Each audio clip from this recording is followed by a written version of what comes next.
My name is Jennifer Cole, 32, and I built a $5 million mansion in Madison, Wisconsin from nothing but my passion for fashion design. 6 months ago, my parents threw me out of their house saying they needed quiet.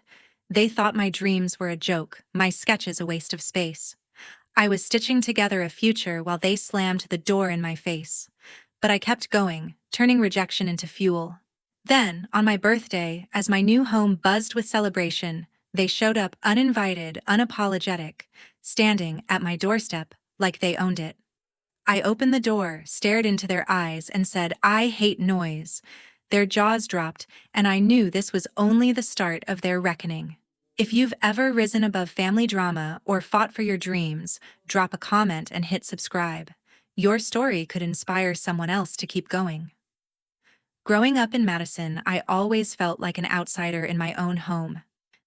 My parents, Robert Cook and Linda Cook, both in their late 50s, poured their attention into my older brother, Trevor Cook, 35, a local basketball star who could do no wrong.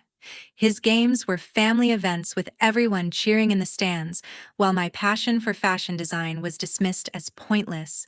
I'd spend hours sketching dresses, imagining runways, but my parents would roll their eyes, saying I should focus on something practical. Trevor, with his trophies and fanfare, was their pride, and I was just background noise. In high school, I joined the art club, hoping to find a place for my creativity. I poured my heart into every project, staying late to perfect my designs. My teacher saw something in me and encouraged me to enter a local design competition. I spent weeks crafting a dress vibrant, bold, unlike anything Madison had seen.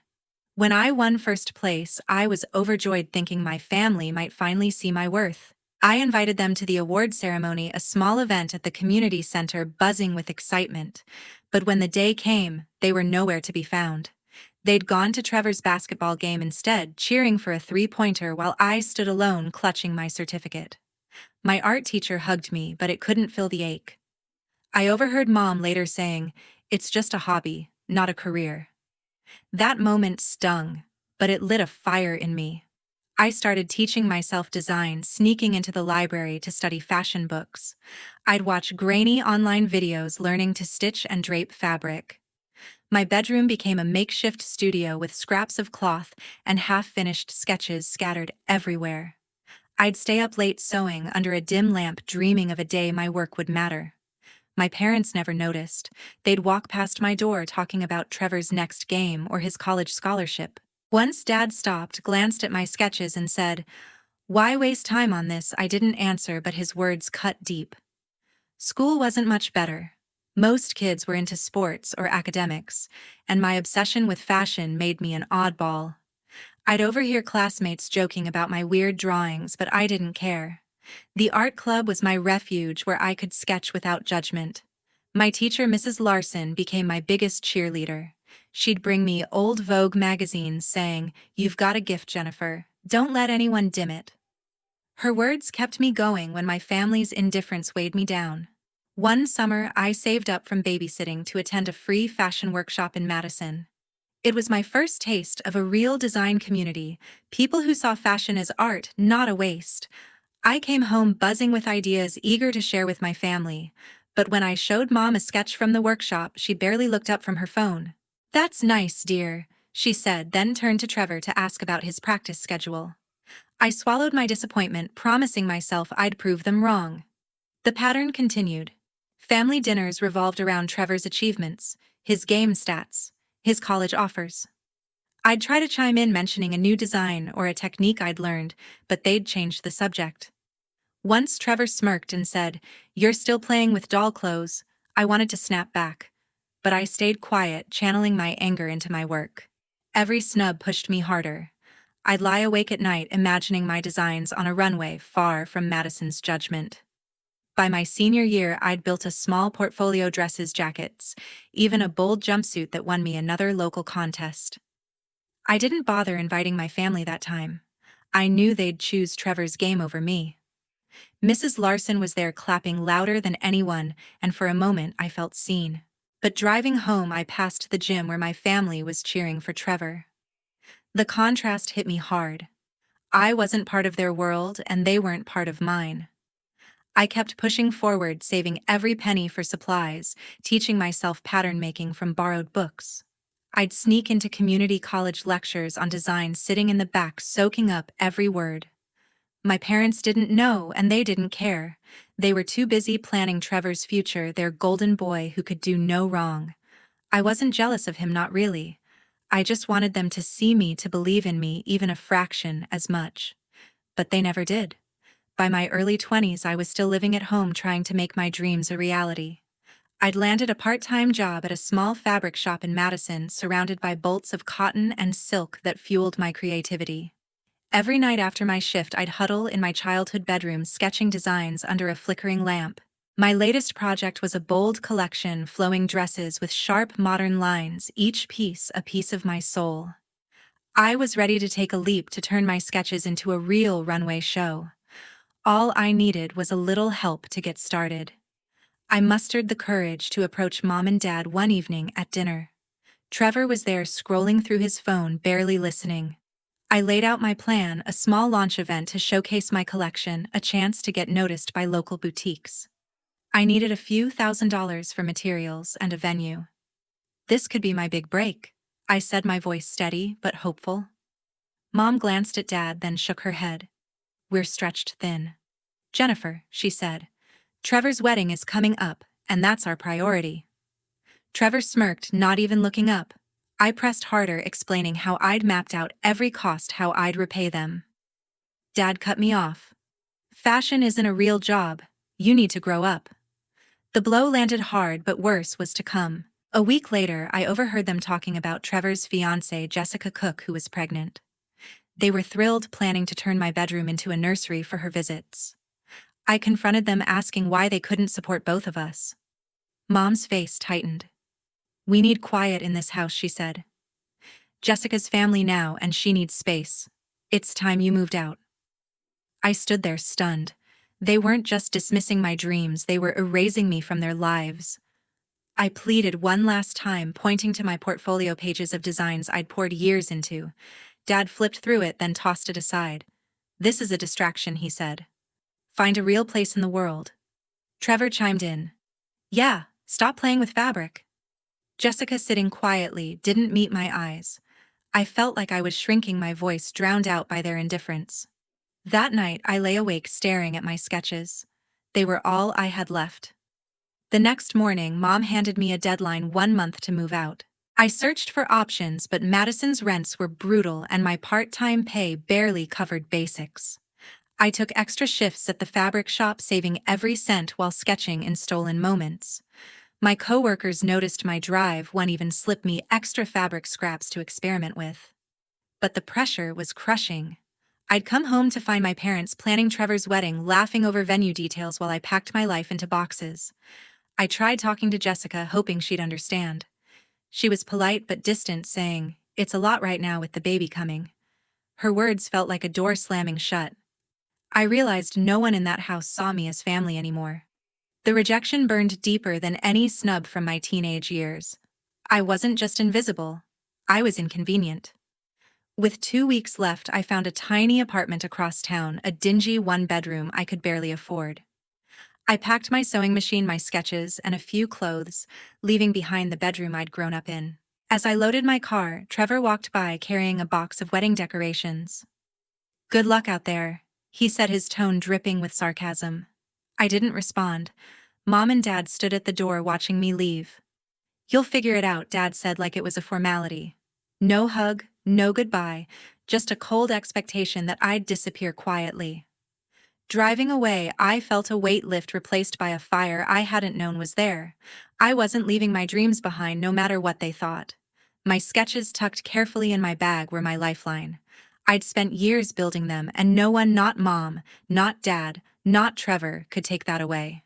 I was alone, but I was free. I pulled into my new apartment, a cramped space with peeling paint, and set up my sewing machine on a wobbly table. This was my starting line. I worked late into the night, stitching a new dress, each seam a promise to myself. I wouldn't let their rejection define me. I'd build something they couldn't ignore, something bigger than their small world. My hands shook as I cut fabric, not from fear, but from determination. I was done begging for their approval. I'd make my own way, one design at a time. In that tiny apartment, I poured my heart into my designs. My sewing machine hummed late into the night, turning fabric scraps into pieces I hoped would speak for me. The cramped space was my sanctuary, every stitch a step toward proving my family wrong. But money was tight. My part-time job at the fabric shop barely covered rent, and I lived off instant noodles and thrift store finds. Still, I refused to give up. I was determined to launch my first collection, no matter the cost. One slow afternoon at the shop, a woman with sharp eyes and silver hair walked in, browsing silks with a knowing touch. She introduced herself as Dorothy Brooks, a retired fashion designer who'd once dressed Madison's elite. I showed her one of my sketches, expecting a polite nod. Instead, she studied it, her fingers tracing the lines. "You've got raw talent," she said. "But talent needs polish." Dorothy offered to mentor me, teaching me how to refine my cuts and pitch to boutiques. Her blunt feedback stung, but it was honest. She showed me how to layer fabrics for drama, how to make every piece tell a story. For the first time, someone saw my vision. Dorothy introduced me to Patrick Ross, a local marketing whiz with a knack for branding. He wasn't warm or fuzzy, just direct with a sharp sense of what sold. "Your designs are bold," Patrick said, flipping through my portfolio. "But you need a story to hook people." We spent hours brainstorming, crafting a narrative around my collection: resilience, defiance, beauty born from struggle. Patrick set up a website and pitched my work to local influencers, promising to get eyes on my launch. I trusted him. He didn't sugarcoat things, and neither did I. I worked relentlessly, balancing shop shifts with late-night sewing. Dorothy pushed me to perfect every detail, from stitching to silhouettes. She'd drop by my apartment, her voice cutting through my exhaustion. "Good enough isn't enough." I'd grit my teeth and rework a hem until it was flawless. My savings dwindled. Every dollar went to fabric or thread. I skipped meals to afford a bolt of chiffon, but Dorothy's guidance kept me grounded. She wasn't just a mentor, she was proof I wasn't crazy for chasing this dream. Patrick lined up my first show at a small Madison fashion event, a pop-up market with local designers. I had 6 weeks to prepare 10 pieces. I barely slept, sketching in every spare moment, stitching until my fingers bled. Dorothy lent me her old mannequin, and Patrick posted teasers online hyping my debut. The pressure was crushing. Rent was due, and my bank account was nearly empty. I sold a few old clothes to cover electricity, praying this show would be my break. The event day arrived, a whirlwind of nerves and adrenaline. I set up my booth, my dresses glowing under the lights. Shoppers milled around, some pausing to touch my fabrics. A local magazine editor stopped, her badge catching my eye. She asked about my inspiration, and I told her the truth. Every piece was born from years of being overlooked, a middle finger to everyone who doubted me. She nodded, jotting notes, and said, "This could be big." By the end of the night, I'd sold 3 dresses and landed a feature in her magazine. It wasn't much money, but it was a spark. People were starting to see me. Still, the grind didn't let up. I'd come home to a bare fridge, counting coins for bus fare. Dorothy kept me focused, sharing stories of her own lean years. "Success isn't instant," she'd say, handing me a coffee she'd paid for. Her belief in me was a lifeline, pulling me through nights when I wanted to quit. Patrick, meanwhile, was relentless, pushing me to post daily on social media, even when I was too tired to type. His strategy worked. My follower count climbed, and boutiques started emailing about carrying my line. I began to feel a shift. Strangers recognized my name from the magazine feature.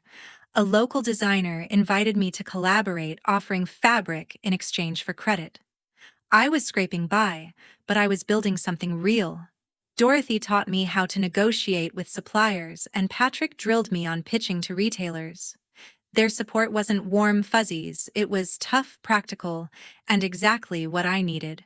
I wasn't just surviving, I was gaining ground. But the hustle took its toll. I'd lie awake worrying about bills, wondering if I'd made a mistake leaving home. Yet every time I doubted myself, I'd look at my sketches, now turning into real garments. They were proof I was more than my family's afterthought. I was creating a world where I belonged, one design at a time. A few months later, a single post on social media hit me hard. Scrolling through my feed, I saw a photo of Trevor and Jessica beaming in wedding attire, surrounded by my parents and a crowd of relatives. The caption gushed about their perfect day, a lavish ceremony I hadn't been invited to. My stomach dropped. They'd planned it all, celebrated with everyone, and left me out. The sting wasn't just the exclusion, it was the proof that I was no longer part of their world. I stared at the screen, my chest tight, wondering how they could erase me so easily. I called Patrick. I wasn't one for breakdowns, but that night I let it spill. They didn't even tell me, I said, my voice cracking. Patrick listened, his usual sharp edge softened. "You're building something they can't touch," he said. "Don't let them pull you back." He stayed on the phone for an hour, reminding me of every boutique that carried my line, every follower who loved my work. His words didn't erase the hurt, but they gave me a lifeline, a reason to keep going. That was the only time I leaned on him like that. The pain lingered, though, gnawing at me. I needed clarity, so I booked a session with Dr. Pamela Klein, a therapist recommended by a coworker. In her quiet office, I poured out years of being sidelined by mom, dad, Trevor, now Jessica. Pamela listened, her calm presence grounding me. "Your family doesn't see who you are," she said. "They're clinging to their version of you, not the real one." It hit me hard. They didn't reject my designs, they rejected me. She helped me face that truth, teaching me to let go of their approval. Each session peeled back layers, showing me my worth wasn't tied to their acceptance. Meanwhile, my brand was catching fire. The magazine feature from my first show had sparked buzz, and boutiques were clamoring for my designs. Then came the call that changed everything. A buyer from Nordstrom wanted to meet. I pitched my collection in a sleek Chicago office, heart pounding, but Dorothy's training kept me sharp. They loved the story behind my work, resilience woven into every seam. We signed a deal to stock my line in 10 stores, a multi-million-dollar contract that turned my dreams into reality. I was barely sleeping, juggling orders and designs, but the payoff was surreal. I'd gone from scraping by to earning millions in months. With the money, I bought a $5 million mansion in Madison, a sleek, modern home that felt like a statement.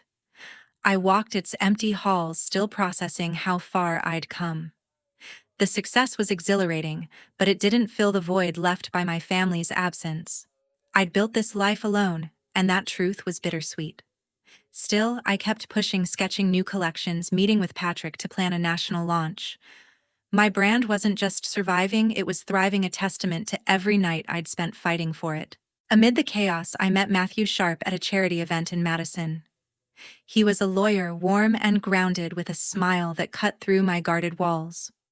We talked for hours, not about fashion or deals, but about life, hopes, fears, the little things. He didn't care about my rising fame. He saw me, not the brand. Our first date was coffee at a quiet shop where he laughed at my terrible latte art and shared stories of his own messy family. Matthew brought a steadiness I hadn't realized I craved.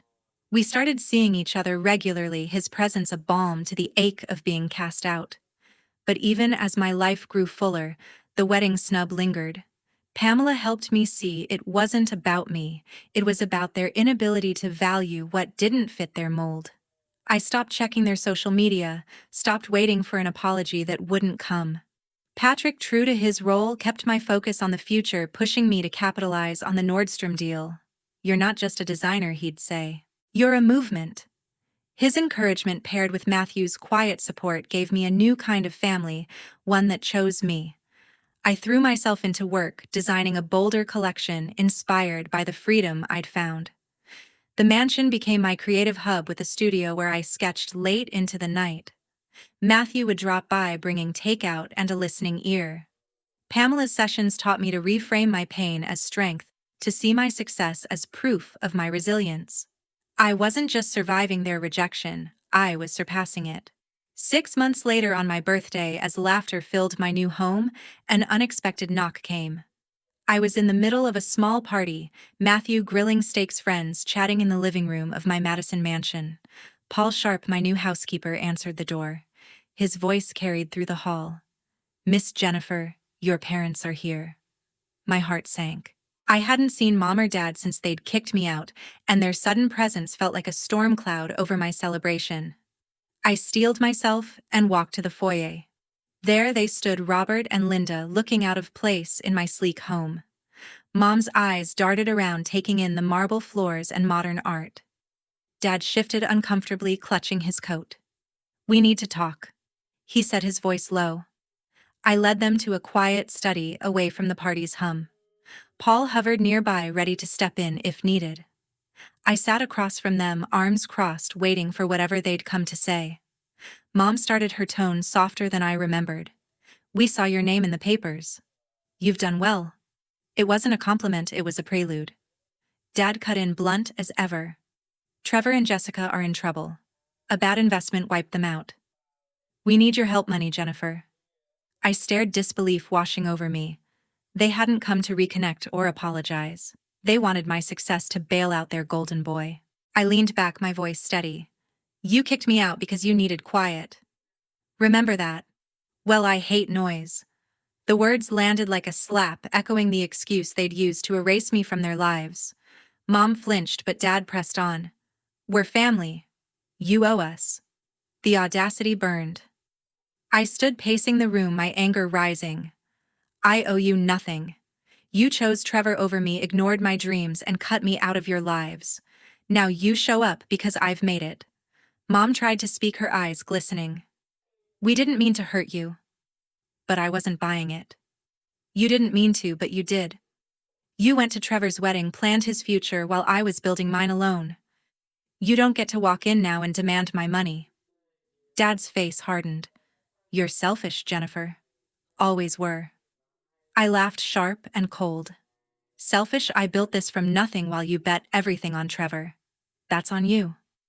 Paul appeared at the door, sensing the tension. "Everything okay, Miss Jennifer?" I nodded, grateful for his quiet support.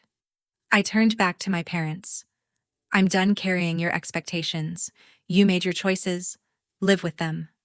Mom reached out, but I stepped back. "Go home," I said. They left without another word, their footsteps heavy on my polished floors. Paul shut the door behind them, his expression kind but firm. I returned to the party, forcing a smile as Matthew handed me a drink. But the encounter lingered, a weight I couldn't shake. Later that night, my phone rang. Jessica. Her voice was shaky, not the poised tone I'd heard before. "I'm sorry, Jennifer," she said. "I wanted to invite you to the wedding, but Trevor said no. He's like them, always putting his needs first." She confessed their marriage was crumbling under his selfishness, mirroring the favoritism Mom and Dad had always shown. "I should have stood up for you," she added. I listened, my heart torn between pity and resolve. "You're not my enemy, Jessica," I said. "But I can't fix this for you." Her words stayed with me, a glimpse into the cracks of the family I'd left behind. Trevor's failure wasn't my burden, but it stung to hear how their dynamic, always elevating him, had poisoned even his marriage. I thought of Pamela's sessions, her voice guiding me to see my worth beyond their rejection. I wasn't responsible for their mess, and for the first time I felt free, saying no. The next day, I threw myself back into work. My studio buzzed with new designs, each piece bolder than the last. Matthew was there, steady as ever, reminding me to eat between sketches. Dorothy called, checking on my progress, her tough love pushing me forward. The Nordstrom deal was expanding, with talks of a national campaign. My life was mine now, built on my terms, not theirs. I looked around my mansion, its walls a testament to my resilience. Their visit hadn't broken me, it had shown me how far I'd come. As their car pulled away, I turned to the life I'd built, stronger than ever. The days after my birthday brought clarity and a tough decision. Jessica's call had stirred old wounds, but I wasn't ready to let her back in. I sat in my studio sketching a new gown, her words echoing her apology, her regret. Part of me wanted to reach out to mend something, but the hurt ran too deep. She'd stood by while my family pushed me out, and I couldn't pretend that didn't matter.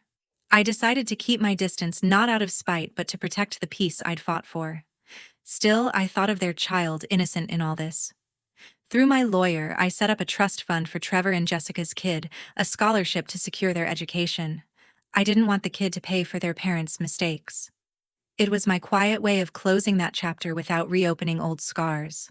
Life with Matthew was moving fast, and it felt right. We spent evenings in my mansion planning our wedding. He'd tease me about my obsession with table settings, but his steady presence grounded me.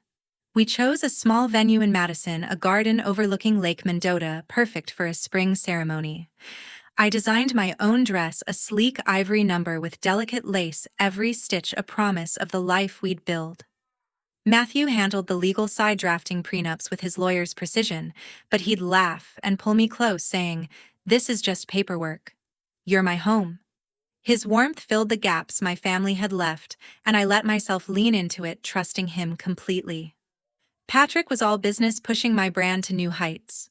He flew in from Chicago to meet me, armed with a plan to take my designs national. "Nordstrom's just the start," he said, spreading out spreadsheets in my dining room. He'd lined up meetings with Macy's and Bloomingdale's, plus a feature in a major fashion blog. His focus was laser-sharp marketing, not feelings. We reworked my brand story, emphasizing empowerment and resilience, and launched a campaign targeting coastal cities. Patrick's relentless drive matched mine, and I trusted him to handle the logistics while I focused on creating. My latest collection, inspired by my journey, was bolder than ever, with sharp lines and vibrant fabrics that screamed defiance. But something bigger was brewing in me. I'd clawed my way up from nothing, and I wanted to give others that chance. With Pamela's guidance in our therapy sessions, I'd been digging into my past, turning pain into purpose. I decided to start a foundation for young designers from tough backgrounds, kids like me, who'd been overlooked or underestimated. I named it the Rise Fund, pouring a chunk of my Nordstrom earnings into it. At the launch event held in a downtown Madison gallery, I shared my story, not the polished version, but the raw one, the rejection, the struggle, the nights I doubted myself. The room was packed with aspiring artists, their eyes wide with hope. I announced grants for 10 designers, covering supplies, mentorship, and studio space. Seeing their faces, I felt a weight lift. This was bigger than my pain, it was a legacy. The days were a whirlwind. Mornings were spent sketching with Dorothy's voice in my head, pushing me to refine every detail. Afternoons meant meetings with Patrick, hashing out ad campaigns and store placements. Evenings belonged to Matthew as we pored over guest lists and tasted cakes. My mansion buzzed with activity, a far cry from the cramped apartment I'd started in. I hired more staff to keep up, but I still answered every email from the Rise Fund applicants myself. Each story of struggle of dreams felt like a mirror, reminding me why I kept going. Jessica sent another message asking to meet. I read it, then set my phone down. I wasn't angry anymore, but I wasn't ready to play family either. The scholarship for her child was my line in the sand, generosity without entanglement. Pamela had taught me to protect my boundaries, and I held firm. Matthew backed me up, his quiet strength a reminder that I didn't need my old family to feel whole. My new life was enough, more than enough. As the wedding drew closer, I felt a shift. My brand was no longer just mine. It was a platform, a voice for others. The Rise Fund was growing, with applications flooding in from across the country. Patrick's campaign was landing my designs in stores from Seattle to Miami. I was building something lasting, something my parents and Trevor could never take away. Every choice, saying no to Jessica, saying yes to Matthew, starting the fund, was a step toward a future I defined. As I planned my future, I made a final choice about my past. Months later, standing in my wedding dress, I felt true peace. The garden by Lake Mendota bloomed with spring flowers, and Matthew stood waiting, his smile steady as ever. My ivory gown, designed with every ounce of my heart, flowed softly as I walked toward him. Dorothy sat in the front row, her proud nod a quiet anchor. Pamela was there too, her calm presence a reminder of the work I'd done to heal. The small crowd, friends, colleagues, Rise Fund recipients, felt like the family I'd chosen, built on love and respect, not obligation. As we exchanged vows, I knew this was my new beginning, free from the shadows of my past. I'd cut off all contact with Mom, Dad, and Trevor. Their calls stopped after I ignored them, and I felt lighter for it. Word reached me through a mutual friend that they had sold their house drowning in debt from Trevor's lavish lifestyle and failed investments. Part of me pitied them, but I didn't linger on it. Their choices had built their ruin just as mine had built my empire. I focused on Matthew, whose hand in mine felt like home, and on the Rise Fund, which was changing lives. The fund had grown beyond my dreams. We'd awarded grants to 20 young designers, their collections now featured in local boutiques. One, a shy girl from a rough neighborhood, sent me a letter about how my support gave her hope. I framed it in my studio, a reminder of why I kept going. The fund wasn't just money, it was a promise that no one's dreams should be crushed by their circumstances. Every success story fueled me, turning my pain into purpose. Matthew and I settled into our life together, hosting fund events in our mansion. My brand was thriving with stores across the country carrying my designs. I'd learned that family isn't blood, it's the people who see you who lift you up. Dorothy's tough love, Pamela's guidance, Matthew's unwavering support. They were my true kin. My biological family had taught me what I didn't want. My chosen one showed me what I deserved. Looking back, I realized my worth never depended on Mom, Dad, or Trevor. Their rejection pushed me to find myself, to build a life that was mine alone. I'd turned their dismissal into strength, their doubt into success. To anyone watching this story, I hope it resonates. If you've faced family rejection, know that you can rise above it. Build your own path, surround yourself with those who value you, and never let anyone dim your light. Share your thoughts. How have you overcome family struggles? Your story matters. Thank you for joining me on this journey. Keep shining.